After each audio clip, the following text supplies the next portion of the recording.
everyone. Welcome to Rambling Hour with Lisa, season 18, episode 4. I hope my microphone's working. If you can't hear me for any reason, let me know. I did test it before. I just want to make sure this is public. Yeah, you can change the settings when you do a live to only certain friends, or you can even do just a live to yourself.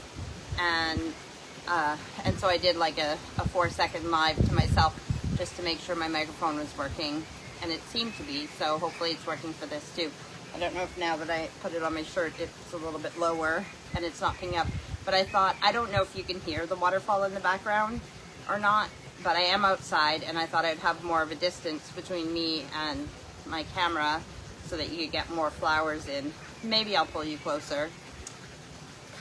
There's a song called Come In Closer by Blue October, and that's what I just got in my head. Come in closer, come. What does it say? Add effects using hand gestures. I thought they got rid of those effects, but I'm just moving the pop out of the way that's lying there. Let's see, how close do I want you? Almost fell. So I'm out in the garden, if you can't tell. And that is for a few reasons. You can hear a plane going overhead, which is because we live closer to the Manchester airport than not. So we're in the flight path. So I've been working in the garden today, getting things done for the last few days, really catching up on stuff, and really enjoying it. And because there's a rose in bloom here, this is a lilac. Well, it's a privet in the same family, and those flowers have already faded. I don't know if there's some that are white that I can, well, this one is yet to bloom. There's a white one there that's, and then I don't want to break it, but I can see some here. Where am I? There. I don't know if you can, anyways, it gets white flowers and smells nice like lilacs. So I just thought I would sit here. Oh, and this is really pretty that's blooming too. There's another rose here as well. It's actually 3 roses in this behind me. This is like, they're in pots and stuff here, and it was because of the big tree behind me by the waterfall, it made it like a shadow on the grass. So this was, the grass wouldn't really grow well here, so I made this like little, I don't know what you call it, like tree line or whatever with plants. And then I asked Steve if he thought I should open it up. So even if I have, you know, fake grass or carpet or something there until we do our patio, should I open this right up so it's open wide? But he said this is one of his favorite bits in the garden, so I left it. How is everybody? What's new with you? How has your week been? Like I said, just mostly trying to be in the garden when it's not raining, getting housework done. It's weird because not only did I go away for 2 weeks, I don't even know if I was on, I'm still trying to catch up in the garden with things from losing lots of plants from last summer. So there's just a lot of pots that might only have 1 or 2 things left in it, even though there might have been 3 or 4 in it before. So I have to go through each pot, take out what's still good. And some of the pots like might have like things that self-seed, like forget-me-nots and poppies and stuff, so I'm letting them grow and flower and do their thing, and then once that's done, the pot might have nothing left in it if the main thing that was in there has died. So just getting through a lot of different things. I could actually turn you guys right now a little bit. Let me zoom out. Oh, I can zoom in, but I don't know if I can zoom out. I'll just take you back. So I said this is where, get my head out of the way. So this is where I'm sitting. That's where I'm sitting. And that awesome new bird bath that Steve bought me that I can plant something in the bottom. If I turn you this way, that's where the stream is. And if I keep turning you, then we get, ignore that stuff that's on the ground right there. That's the other bird bath that I just pulled out of there, need to clean. And then the greenhouse is that way, and then to the raised beds and everything else. And I hope to eventually, because the grass is so nice now, I hope to eventually get this orange fence down, but it was there for keeping the dogs off of it. so that we don't get burn marks on. So I'm happy with all areas of the garden, but this is where I'm sitting for today's live. And what is up? What's new with you guys? How's your week? Okay, so let's see. Let me think about my week, like, actually. So, like I said, cleaning the house, getting things done in the garden, trying to get back to life, and I haven't been reading lots of books, but as I told you guys last week, I've been listening to books. The app was being a little bit glitchy this week, so there's some issues sometimes with it. But I got through a big fat book. It was all right. There were some things to take away from it, and like, I'm not going to knock the book, but some of the stuff it's definitely relevant if you're going through that situation. So it is a very good book to own if you have to go through those things. But it's called What Now? Navigating the Aftermath of Homicide and Suicide. Guess I shouldn't smile with books like that.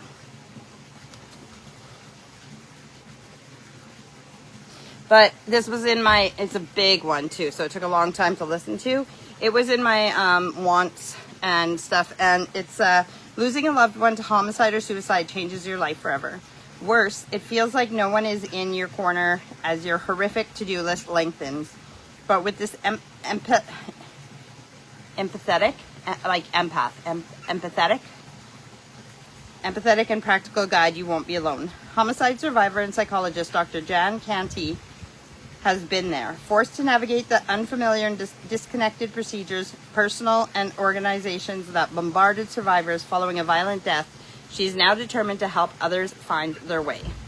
With input from experts and fellow survivors, What Now gathers everything you need to know in the days and years to come, such as organizing your support community. So you got to think, like, not like suicide and homicide is different, but if there's police involvement and stuff for the homicide, and the sad thing is that families do have to go through this, but even if it's in the news, like, there's all these things that you don't even think about that you have to deal with in some losses. So this book has things on, okay, organizing your support community, facing the media, making burial decisions, what to expect during a police investigation, when you need a lawyer, understanding social changes, how crime victim advocates work for you, decisions about death scene cleanup, protecting your physical and mental health, supporting the grief process in adults and children, understanding a homicide trial, sentencing and parole, coping with PTSD, and more. Complete with a glossary, index, and thorough list of resources, What Now offers the support you need so you can focus more energy on what matters most, grieving your unimaginable loss and regaining your balance in a world without your loved one, a world few understand. With Dr. Canty lighting your way, you can navigate this storm toward healing and more peaceful waters. And then the quotes on the back say, if I'd had this book, I would have known what to expect, and that the thoughts and feelings I was having were normal. Thank you, Jen. That's Shelley Edwards Jorgensen, homicide survivor and author of Beautiful Ashes. A must-have resource for homicide and suicide survivors and their supporters. Anissa Perry, advanced homicide intervention specialist and executive director and founder of Victims Advocate Support Services. So even like things like, it says crime scene cleanup. Is that what it said? Death scene cleanup. So yeah, if someone dies at home, even depending how they die, you got to think about that, like cleaning up the thing. It's not always pretty, and people don't always want to have to deal with that kind of stuff themselves if it's a loved one. So it has a lot of general information in it for any death, which is good to navigate through, and grief and that kind of stuff. But it also has really specific information if you are going through a homicide or suicide as well. So it was definitely a good read. It was just a big one, and it was one that I knew would have lots of good information in it, but one that, we never want to have to use as a reference book. But yes, so now I am listening to a book called The Afterlife of Billy Fingers. I don't have my copy of it anymore because I sent it to somebody who I thought needed it more than me. And I've bought some copies for people, but I do want to get another copy of it. I still have like the pictures that I took of the book that I'm listening to on my headphones right now, and I'm almost done. Like, it's a book that I've listened to it within today. After I finish that one, I put it on and I'm almost done. So it is a very quick listen. If not a quick read, it's even quicker listen, but it is such a good book. And Yeah, I got it for my sisters to read as well. And I'm going to go like this, so I can put like a screenshot of the Afterlife of Billy Fingers in here, because so it's about a lady who her brother passes away, and then she starts to hear messages from him while she's waking up, and he tells her to get like paper and pen to write things down, and she doesn't know if it's him or what's going on, if she's just imagining it, but she writes down whatever her mind is telling her. And it turns out that's like messages from her brother and what he's going through in his transition from here to the afterlife, and just a little bit of why he had the journey he had, because he was a drug addict and partied a lot in life, but you know, is telling her not to be sad, because that's what he came to Earth to do, to experience that life and everything else. Like I said, it's not a long book, but it's a very cool book. And even his spirit telling his sister says, write the book, put it out there. Even if people say, interesting, might be true, it's better than not believing it at all. So they said, just, you know, you put the book out there, and if people want to read it, they can, and if they want to believe it, they can. But I suggest that book, The Afterlife of Billy Fingers. It's a really good one.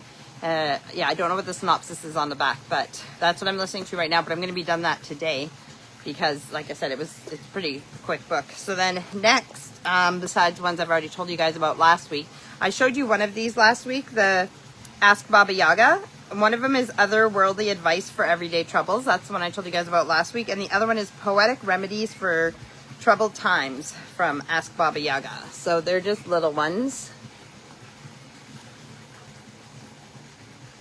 And even the writing in it, like these will probably be, oh, I dropped that one, really quick as well, because it's just like little text and stuff. So I like my Baba Yaga stuff. I got to start working on my costume too for Halloween special for my live Baba Yaga. Then there's this one. So me and Steve, we want to get the floors done in the living room still. That was booked before I went to Canada, but now because I had to go to Canada and stuff, we had to cancel our floors being redone. That's fine. It's not a big deal. But part of getting the floors done in the living room is moving everything out of there, including the bookshelves with all the books on it. And I'm getting my other carpal tunnel surgery done on the 13th, so like less than 2 weeks. So we've been, and also moving the bookshelves. There's one that was a bit wobbly that Steve wanted to re-brace. So I've been taking the books off of the bookshelves and everything. And one that we knew that existed, but we thought we didn't have the copy of anymore, but I found it, is this one. It's Steve's Are We Nearly There Yet? By D.W. Furlong. That's his Uncle David. That's his dad, Pierce's brother, David. So this book even says, to Stephen from Uncle David inside. So I am going to have this one, just like my friend Samantha's uncle or dad's uncle wrote a book or whatever. This I don't even know what the synopsis is for this, actually. Oh, let's see. Maybe it says, battling through a typhoon in the South China Sea, being entertained by geishas in Yokohama, or swimming through the icy flows of a frozen St. Lawrence River. These are just some of the author's adventures during his attempts to leave behind the experiences of growing up in an inner city district of Manchester, at a time when bomb sites, food rationing, and deliveries by horse and cart were still a common sight. The 50s was a time of national service when young men were conscripted to serve in the armed forces, and tiring of the nomadic life of the merchant navy, the author joined the Royal Air Force and discovered, along with bull and discipline, the camaraderie and friendship that will be well recalled by men and women of that generation as being the best time of their young lives. The sometimes tough and dangerous world of tramp ships and being part of an elite force wearing best blues and big hats on a bomber station in Lincolnshire and in the barren wastes of Aden is remembered here with some affection. I can't do a Mancunian accent. So the author resigned as the National Food Manager for Scotland and Northern Ireland on the early death of his wife, and spent 5 years at university as a mature student, reading classics and history, and then an MA in maritime archaeology. Now fully retired, he lives on the south coast of Sussex with his long-term friend and companion, Francis. He enjoys renovating old boats, collecting books on maritime history, and is a life member of the RAF Bomber Command Association and the Historic Ship Society. I just want to see something, but I just realized too, my hands are dirty, so I don't want to be touching this book. I want to see what year this came out in. So this was published in 2009, and Steve's dad is 80, so, and Uncle David is even older than that. He's the oldest of the kids, so he's in his 80s, and this was written in 2009, so that's quite a few years ago, but he's still alive. I think, if I'm not mistaken, his son has a book coming out right away too, so I'm looking forward to reading that one as well when it comes out. And I'll let you guys know about it when I have a copy of it.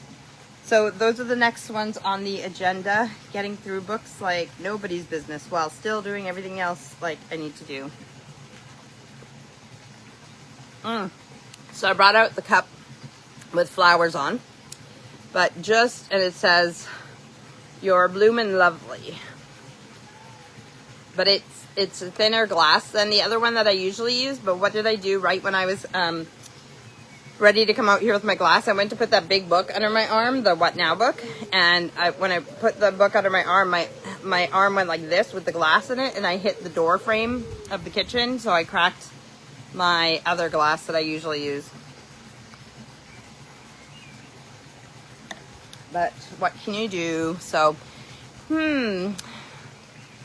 it is June 1st, so May is over. Time goes quickly. Not only is spring almost done and summer's almost here, before you know it, summer will be done. And like I said, I'm overwhelmed with catching up with my plants. I'm getting there. I'm getting things done. I'm happy with my progress, but it just feels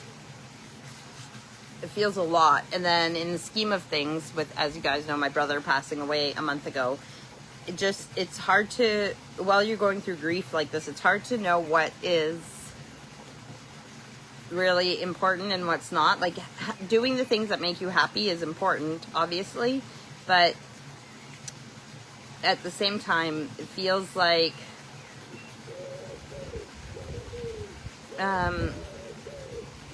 I guess you kind of like got to check your priorities, and are you spending enough time with friends and family? Are you not just doing the things that make you happy, but are you balancing your life the way that you would want it to be?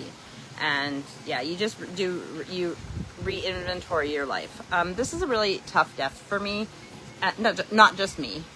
There's, the family, and I mean, honestly, probably everybody who's grieving my brother's loss, this is a really hard one for him. So this one is, as my older sister said, this one goes deep.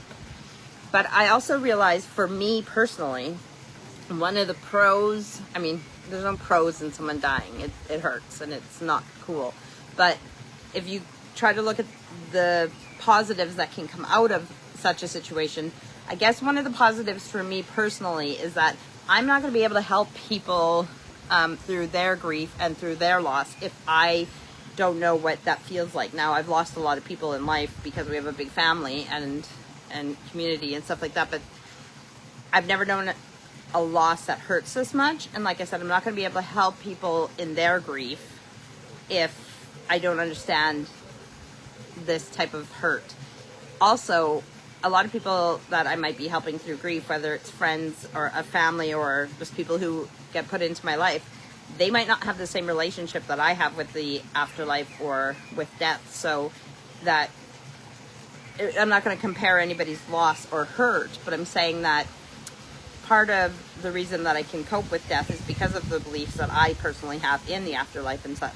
And even though I have these beliefs and I read these books and I do all this stuff, and I still am hurting this much and having to go through the grieving process as everyone does, then I can only imagine what it's like for people who don't have that belief system or haven't read up on this kind of stuff and everything else. It must be even worse. But yeah, I was thinking that even though I talk about this kind of stuff all the time, I guess I would be a better, again, not comparing loss, to whose is worse or hurts more, but the deeper of a hurt that I feel, the more I can relate to the next person when they are really hurting, or, they don't get over it really easily or quickly, which you don't have to. This is not a loss no loss really ever goes away. You learn to live with it. But my whole living life on this earth, I will never not think of my brother or the impact he had on our lives, or all the memories and everything else. And I also know that he's still with me, right? So I dreamt about him a couple nights ago, and it was like dream visits, because he was passed away in my dreams. And the first one, he was in my parents' house, and I was talking to his ghost, and he's telling me some things there. And then the second dream that I had of him was in the afterlife, and he was showing me around and introducing me to some friends that he's made and just what he's doing right now. And it seems like where he is right now from the dream, if I was to go off of that, it's the place that in the book Billy Fingers, The Afterlife of Billy Fingers, what did he call it again, that place? I can't remember what he called it, but it's basically, it like mimics this life. So there's a transition period that they say some people need when they pass away, where there's like a world that's very similar to this, where you look like you have a physical body, things look physical like this, but it's just transitioning you into, because it would be hard to go from this to being a ball of light or energy and not understanding it. So sometimes they ease you into it with like the projections of a world like this. So the world that he was showing me was a lot like ours, but some things were different. And that's where he seems to be right now. But he's adjusting. He seems to be doing good. And he seems to have some interest, and he's learning different things. If you believe in all that stuff, and if you believe my dreams were more than just dreams. So Steve's out with his mates tonight, as usual on a Sunday, which is good for him to have that. I don't know what else to... Oh, Steve went to art with me the last 2 weeks. That was really nice. I liked having him there. I like sharing my Steve and people seeing what a nice guy he is. One day we have this joke, because I always ask him to be my guest on my lives, and he always comes up with like, oh, I'm washing my hair that night, or I would love to, but I'm busy, or just whatever. And so we joke about that. I know he's popped in and said hi sometimes on here, but we joke about him being my guest one day, but one day he might. You never know. Coming up, like I said, on the 13th, I have my surgery on my wrist, and that'll be a few weeks of healing.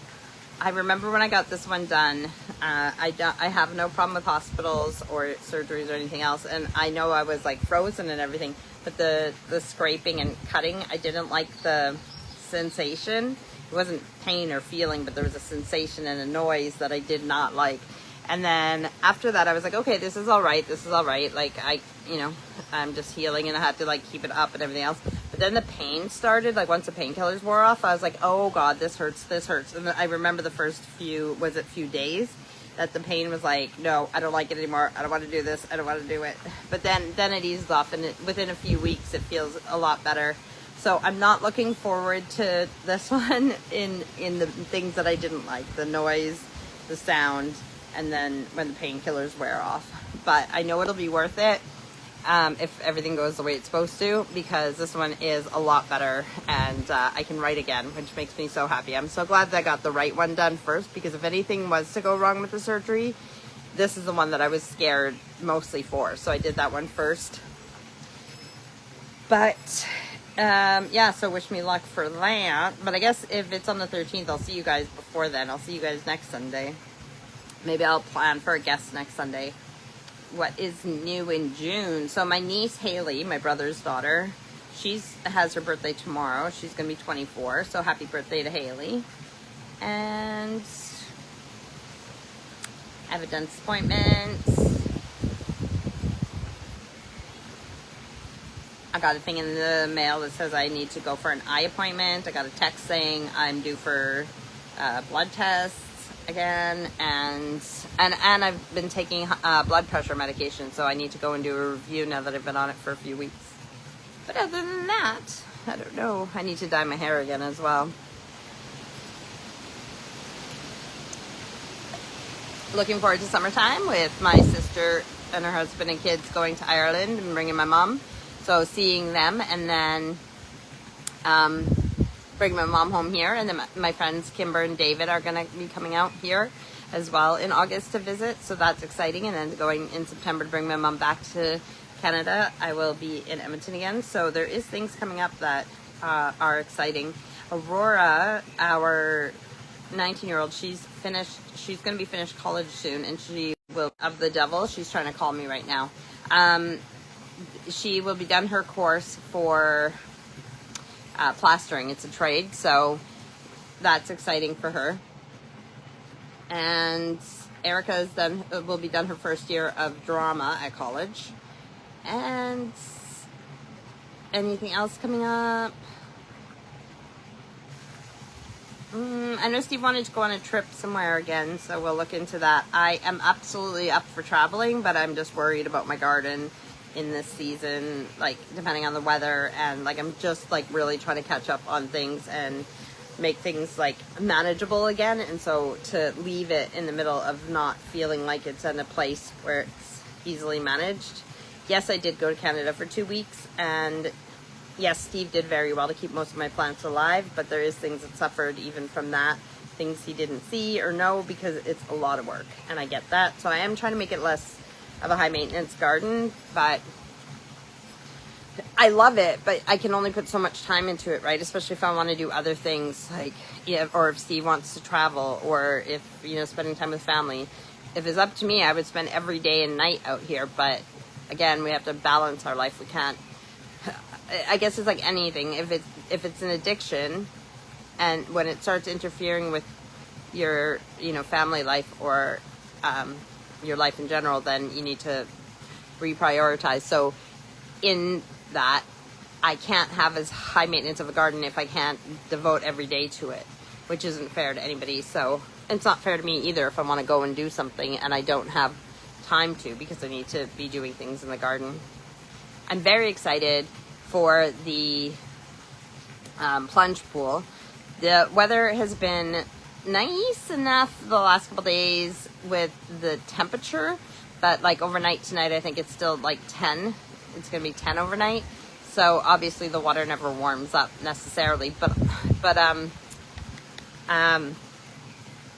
it's just, again, like with the weather, the way it is here, if the sun's out, if the sun's shining on you, you can feel the warmth of the sun. But as soon as the sun goes behind a cloud, and like even now that it's getting, you know, like I said, it'll be 10 overnight, but it's 8:37 or something like that right now, and it's a bit chilly now, like here, so the sun's not on you. So the thing is, what I'm saying is, like, some places, even if the sun is behind a cloud, it's still warm in the air. Here it's like the air doesn't warm up, maybe because we're an island and there's ocean all around us, I don't know, or it just doesn't stay hot enough at night, so the air cools down, I don't know, but the air doesn't really seem to warm up enough here.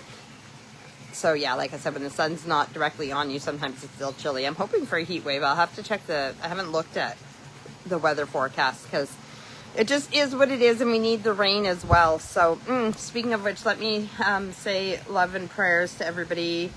I mean, there's natural disasters all over the world, so obviously a lot of people are going through things, but specifically I just want to shout out to even Alberta and BC if they're having fires too. But in Saskatchewan and Manitoba, there's really bad wildfires right now, and I just, you know, send our love and prayers to them going through all that, and hope that it doesn't ravage towns and stuff, you know, that they can get them under control. I don't think they've had a lot of rain on the prairies, but I think there's some forecast, so hopefully they, you know, those can get under control.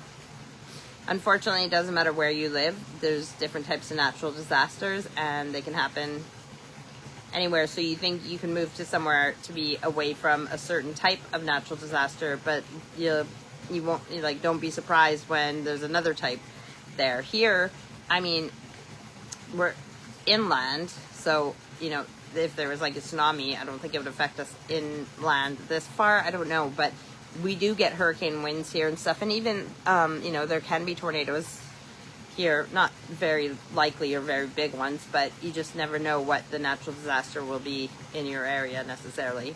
Obviously there's people who live in hurricane areas, there's people who live in tornado areas, there's people who live in flooding and drought, you know, deserts and stuff. So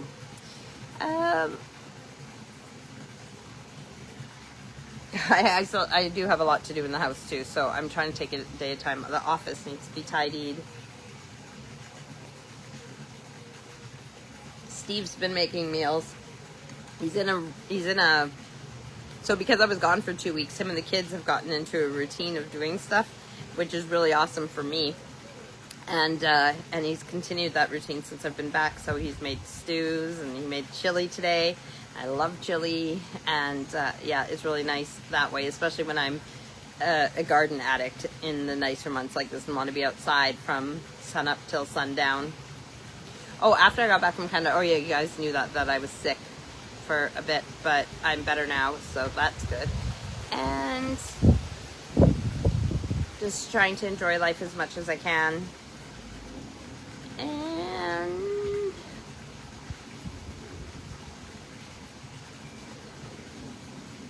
it's also important for me not just to work in the garden, and like I said, I am trying to catch up on things, so it's hard when it's like that with the house too, where I don't want to sit down and enjoy the house until it's totally clean, which never happens. So I got to remember to take time to just sit in the garden and enjoy the garden. Even tonight when we had chili for dinner, I asked Steve if he's going to come and sit with me outside. So we sat over on the patio chair and table by the waterfall, and just the wind was a bit chilly because it was already in shade, but it was still nice to sit outside to enjoy the garden. And Steve said he's proud of me and he loves our garden, which I love too.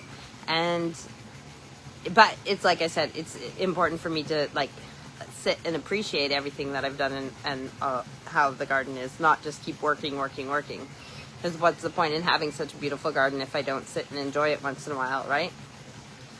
There's a little robin on top of so I have my ring light right here, and then I have the extension lead, and it's got like a handle on top, so you can roll it up, and the little robin is perched on the handle. Now the robin's flown that way.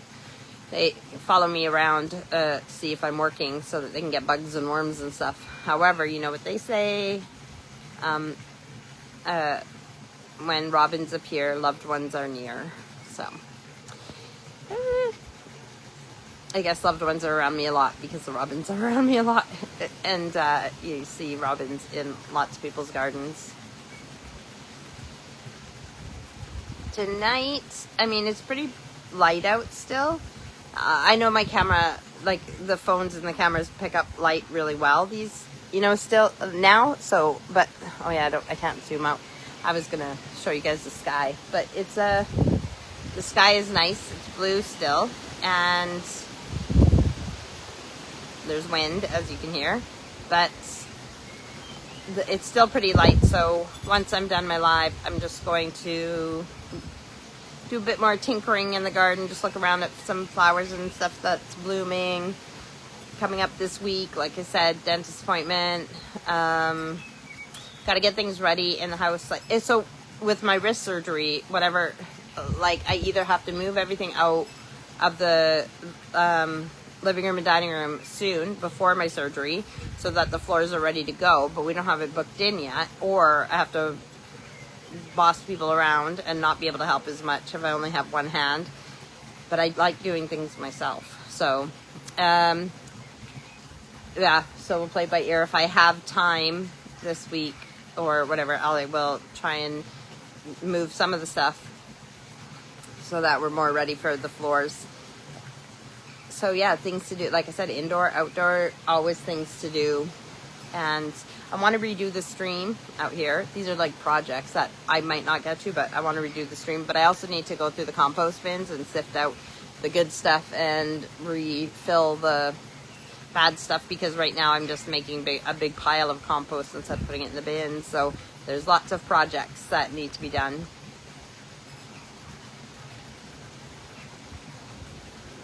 And keeping busy and doing the things that I love. Like, I'm not hiding any of my grief or my feelings or anything like that. And I'm not trying to avoid them or, tuck them deep down or anything like that. I want to feel them, and I want them to, surface when they need to. But keeping busy just you also don't want to dwell on it, or you don't want to that's how people who suffer from stress or anxiety, they can do that, where they, what's the word I'm looking for?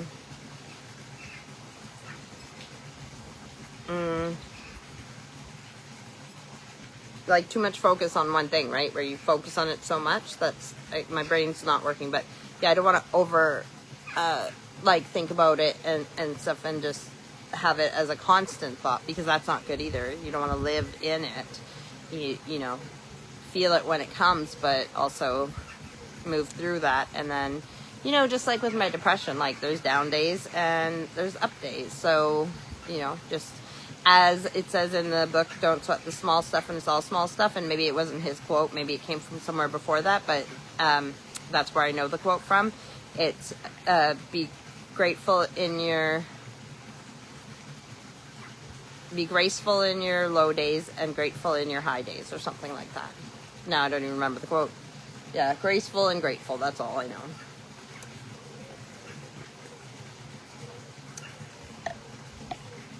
I have that one on Audible, so I could listen to it again if I needed to.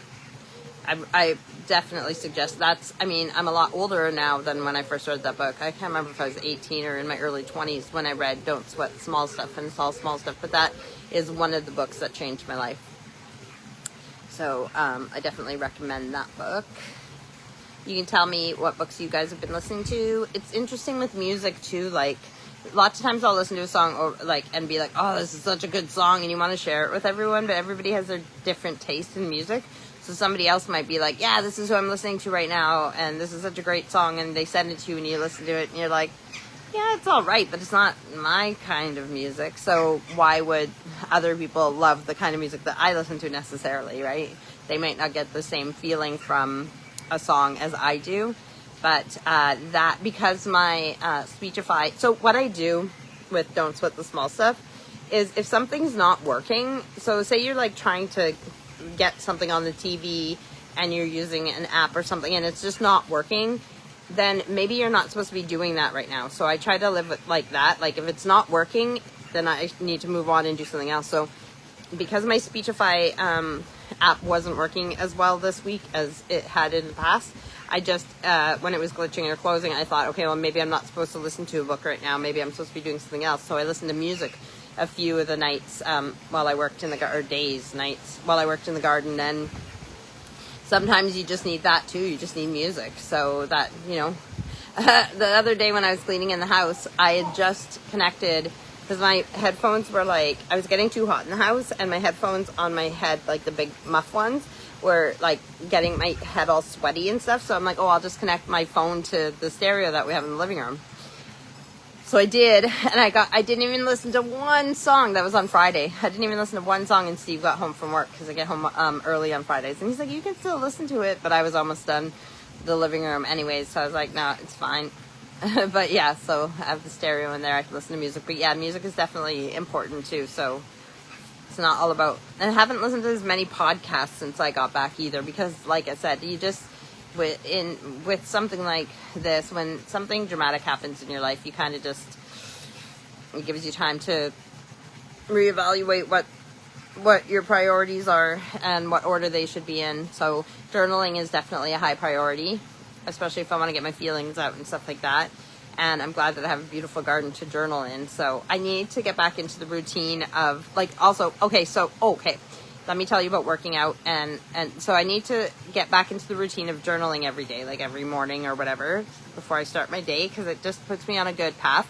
And I like doing my to-do list. Even if I don't get everything done on my to-do list, it gives me a focus for the day or for the week or whatever. Because I have my daily to-do list, and then I have a big to-do list, which I can get things done as they get done. I don't have to do it that day.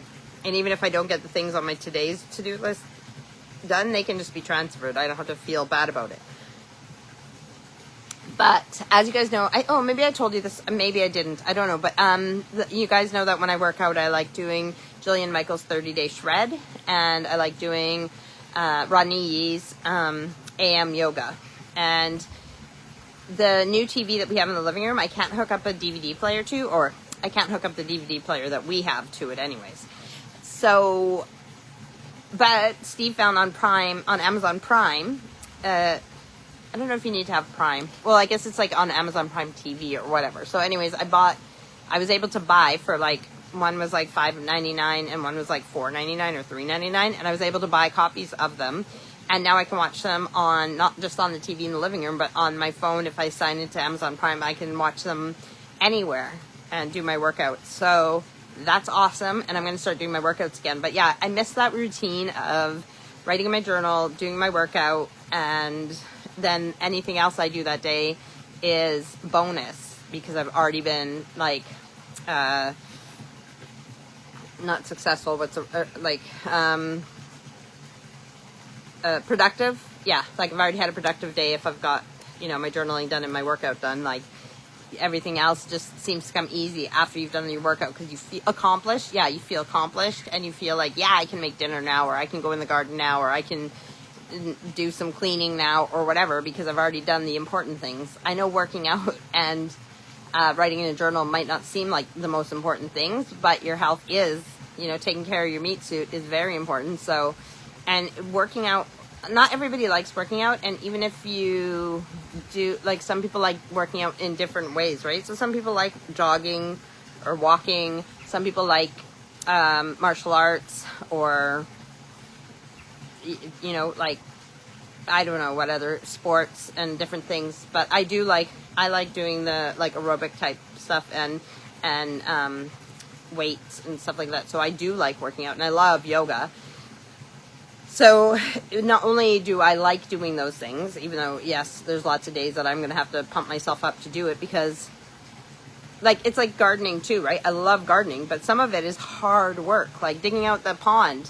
I wanted that really bad, but the digging part was hard. And then, you know, so it's the same with working out. I enjoy it, and I love the way I feel afterwards and stuff too, but it's hard. And so it's hard to motivate yourself every day to do it, but you can do it. But then the benefits of having more energy, or just feeling good about yourself, especially when you start looking better, and all of that stuff that comes with it. So, yeah, so you'll see me within the next few weeks that I am slowly, like, I've cleaned the living room, I've got them on the TV, so, and Steve bought me a new yoga mat when we were doing grocery shopping last week. It's like thinner, and it's like more of a foam, like it has like, I think it's like so it doesn't move. If it was like on a slippery ground, it seems like more of a, well, no, I guess the other ones don't really, I don't know. Anyways, I think it'll be fun, and I thought it's exciting, you know, a new mat for my new fitness journey. But, you know, I'm here every week, so I'll keep you guys informed with that part of my life. Come on, finger.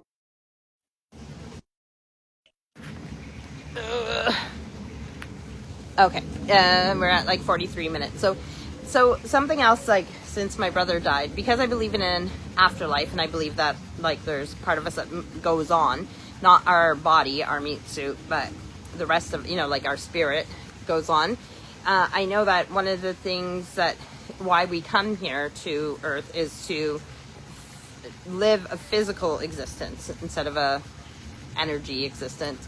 And since my brother passed, I really appreciate, like, I think maybe I said this last week too, I don't know, but like headaches, I don't appreciate headaches, I don't like them, but if I have a headache, a stomach ache, whatever it is, any physical thing, a kiss, a hug, all these physical things I have a better appreciation for, because I know that those are the things that I can have my brother around, but he can't have that physical experience anymore right now. And I don't want to take for granted while I'm here in Earth School, like, the physical things. So, you know, like, I'm looking forward to, like I said, swimming in the plunge pool, walking on this grass in bare feet, because I know that this grass hasn't been tainted by doggy poo. And lots of things like that, the physical. So I think, I don't know what made me think to say that now, but I am getting chillier. But again, that's a physical thing that I can feel. And so my biggest fear, if I died, is for people to die with me and not live their lives. So I try to remind myself of that every day, is like, what would I want other people to do if it was me who died? Assuming that it would be as painful of a death if I died right now as it is that my brother's died. And yeah, like, again, don't bottle the emotions, don't push it down. You got to deal with it. You can't, like some people just shut off, or they won't talk about it, or they won't do anything. Whether it's journaling, counseling, which me and my family have talked about. We're all up for counseling, not together, like, but in our individual places. But counseling cannot hurt, right? I mean, I say that, but just make sure that you find somebody that you click with, right? That you fit with, but, or they're accredited to the healthcare, you know. So the different therapies and doing different things, even if it is going for a walk or taking up kickboxing, something to get your feelings out. Like, it's really important to do those things. And besides that, though, if I died, I would want people just to find happiness in life. I think about people who've died, like, when I was a kid. If my mom's sister died when she was like 58, and my mom was younger than that, definitely. And, okay, so wait, if I was 19, if my mom had me when she was about 29, so let's just say 30, 50. So no, my mom was younger than 50. I don't know how many years were between her and her older sister, but her older sister died at like 58. And oh yeah, so if she was like 50 and her sister was 58, that could be about the right age or something like that. Anyways, my point is, that was when I was 19, and that was in 1998, and the world probably felt like it stopped for my auntie's kids, like my cousins and her siblings and stuff like that. The world stopped then, and people grieved and didn't know why everyone else wasn't experiencing what they were experiencing. But that was how many years ago, and I'm sure there was people who hurt as bad as I'm hurting for my brother, as that they hurt that much as well. But life does go on, and I have to accept that just because my brother went at 45 doesn't mean I'm necessarily going to go now either. I could have a long life ahead of me, and so I can't be scared of the what ifs. And I know that the longer we live, the more people we're gonna lose around us. That's just the way it is. Either we go or we watch people around us go. And it's but like I said to other people too, because this one hurts so much and because it's so hard, if we can get through this one, it doesn't mean other ones will be easy, but they'll be a little easier because we know that the pain won't last forever. But I think it's really important going through loss that you don't have to do a live and talk about it like this, but find your way of dealing, especially if you don't have, like, we have a really supportive family, and I like that the family's talking about this stuff together in a group. But also individually, like I said, some of us might need counseling, some of us, journaling, gardening, like hobbies, like, it's different for everyone, but we got to find ways to deal with it. Do not just keep it to yourself or keep it bottled up or not deal with it. Because I heard this thing today, and I think it's in that book, What Now? And it was talking about compounded trauma, basically. So, like, things happen to someone, trauma, and they're not dealing with it. And then later on in life, something big happens, and because they didn't deal with the trauma from before, this big thing that happened put them over the edge, and they have a breakdown, or it just, so you have to deal with these things. It's it hurts, it's part of life. We got to feel it, we got to feel the feelings. That's what we're here for. So if we want to feel the good, we got to feel the bad. And then you don't know the joy of light if you don't see the dark. You don't know the joy of sunshine if you don't have the storms. And there's beauty even in storms, right? So yeah, like I said, one of the positives is that like, I'll know now for other people who are hurting what this feels like, but I'll try to keep looking for the positives or the lessons or what we're supposed to be learning from this situation. And I'll always keep my brother alive, because just like I said with my dad, and I've said before, I honestly wouldn't trade him for anything, and I would have rather had him for all these years, for 45 years, than not had him at all. So I feel blessed that way, and I'm glad I didn't know when he was gonna go, because it's hard enough how it is now, let alone if I knew. So we never know when we're gonna go, when other people are gonna go, and it's important to love the people that you're with and just appreciate the time with them. And as I told you guys that my brother said to my little sister when he moved away and she was upset. And so I'll leave you guys with that again today, is that it's not the quantity of time that we have, it's the quality. So in that, I will try and make next Sunday's Rambling Hour, we'll have a guest or something, so that I make a good quality time, even if it's an hour of your time and my time. But I do love doing these lives. I love just touching base with lots of you out there, even if you only tune in for a couple seconds, minutes, or longer. And I hope you enjoy them too. And I get that it's not for everybody. Not everybody could ramble like I do or put themselves out there live like this, but this is what I do, and this is my way of giving to you guys. So if there's anything you want me to do specifically, or say or talk about or showcase, whatever, let me know and I can do that. We could do some summer crafts or different things too. Anyways, I don't even know if we're at the hour, but we're pretty close. We're at 51 minutes. Good enough, because I need to go pee really bad. So I love you guys, and I'll see you guys next Sunday, same time, same place, I think. Oh, we might be going to see Steve's dad one of these weekends. So, and Father's Day is coming up too, so don't forget that. And it's not just about fathers, it's about people who play that role in people's lives. So appreciate all the father type figures as well. All right, I love you guys lots, and I'm glad to be back again, and I will see you guys next Sunday. All right, love you. Bye.